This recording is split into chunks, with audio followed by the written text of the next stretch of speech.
Donald Trump की ओर से दुनिया के तमाम देशों के खिलाफ टैरिफ लगाए जाने के बाद पूरी दुनिया में इस वक्त हाहाकार मचा हुआ है। अमेरिका से लेकर के चीन, जापान, ब्रिटेन सभी की अर्थव्यवस्था पूरी तरह से डगमगाई हुई है। इस टैरिफ वॉर में दुनिया की दो सबसे बड़ी महाशक्तियां बिल्कुल आमने सामने हैं और वो है अमेरिका और चाइना। ट्रंप के पूरी दुनिया में टैरिफ बढ़ाने के बाद चीन ने भी अब जवाब में अमेरिकी सामानों पर 34% टैरिफ लगाने का ऐलान किया है, जिसके बाद अब ट्रंप ने चीन पर 50% एक्स्ट्रा टैरिफ लगाने की धमकी दे डाली है। अब एक तरफ विश्व की दो सबसे बड़ी अर्थव्यवस्था टैरिफ वॉर छेड़ रही है, तो वहीं भारत इस वक्त वेट एंड वॉच की रणनीति अपना रहा है और सीधे तौर पर अमेरिका से भिड़ना नहीं चाहता। लेकिन ग्लोबल पॉलिटिक्स की जीरो समझ रखने वाले राहुल गांधी संसद से लेकर के सड़कों पर इस मुद्दे पर मोदी सरकार को घेरने में लगे हुए हैं। लेकिन राहुल गांधी समेत तमाम विपक्ष को ये मालूम नहीं है कि भारत बहुत जल्द महाशक्ति बनकर उभरने वाला है। डिटेल में आपको पूरी खबर बताएंगे, लेकिन उससे पहले आयोन भारत को सब्सक्राइब कर लीजिए। स्वागत है आपका, मेरा नाम तान्या अधिकारी।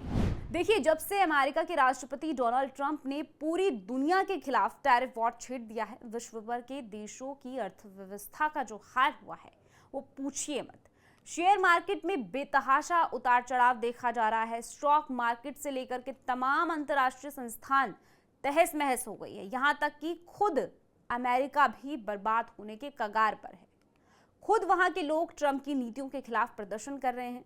लेकिन ये हाल सिर्फ अमेरिका का नहीं है, दुनिया का दूसरा सबसे बड़ी अर्थव्यवस्था चीन पर भी इसका जबरदस्त असर देखने को मिल रहा है, जिसके बाद चीन के राष्ट्रपति शी जिनपिंग भी बौखलाए हुए हैं। टैरिफ बढ़ाने की चीन के जवाब कार्रवाई करते हुए अमेरिका पर भी 34% टैरिफ बढ़ा दिया। लेकिन अब ट्रंप ने भी चीन को धमकी दे दी है कि अगले 24 घंटे में चीन ने अगर इस ऐलान को वापस नहीं लिया तो वो चीन पर 50% एक्स्ट्रा टैरिफ लगा देगा। लेकिन आप देखिए, एक तरफ चीन समेत यूरोपीय संघ और ब्रिटेन जैसे अमेरिका के मित्र देश भी ट्रंप के टैरिफ से नहीं बच पाए हैं, लेकिन यहाँ भारत अब इसी आफत को अवसर में बदलने की गुंजाइश तलाश रहा है। भारत सरकार इस मसले का बैकडोर कूटनीतिक समाधान निकालने की योजना पर काम कर रही है। इसी को लेकर एक दिन पहले सोमवार को ही विदेश मंत्री एस जयशंकर ने अपने अमेरिकी समकक्ष के साथ ट्रेड डील को लेकर बात की। दोनों देश जल्द से जल्द एक ट्रेड डील करना चाहते हैं। अब आपको समझाते हैं कि असल में टैरिफ वॉर के बीच भारत की रणनीति क्या है। देखिए, ट्रंप ने अमेरिका में आयात पर ऊंचे टैरिफ की घोषणा की है, जिसमें भारतीय उत्पादों पर 26% टैरिफ शामिल है। लेकिन इस टैरिफ के बावजूद भारत को फायदा दिख रहा है। सबसे बड़ा फायदा भारत को वैश्विक व्यापार में प्रतिस्पर्धी स्थिति से मिल सकता है। ट्रंप ने चीन, वियतनाम और बांग्लादेश जैसे देशों पर भारत से ज्यादा टैरिफ लगाया है। इससे अमेरिकी बाजार में भारतीय उत्पाद इन देशों की तुलना में सस्ते हो सकते हैं। इसे एक उदाहरण से समझिए। अगर हम भारत के कपड़ा उद्योग को ही लें तो भारत को इसमें बढ़त मिल सकती है, क्योंकि अमेरिका ने चीन और बांग्लादेश से आयात पर भारी शुल्क लगाया है। 2023-24 में भारत का कपड़ा निर्यात $36 बिलियन था, जिसमें कि अमेरिका की हिस्सेदारी 28% थी। ऐसे में अमेरिका को भारतीय कपड़ों का निर्यात बढ़ने की संभावना है।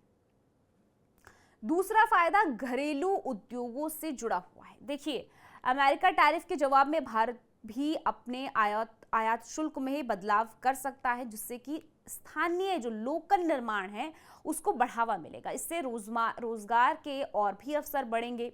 साथ ही फार्मा जैसे सेक्टर को टैरिफ से छूट मिलने से भारत की दवा कंपनियों को अमेरिकी बाजार में अपनी स्थिति और मजबूत करने का मौका मिलेगा।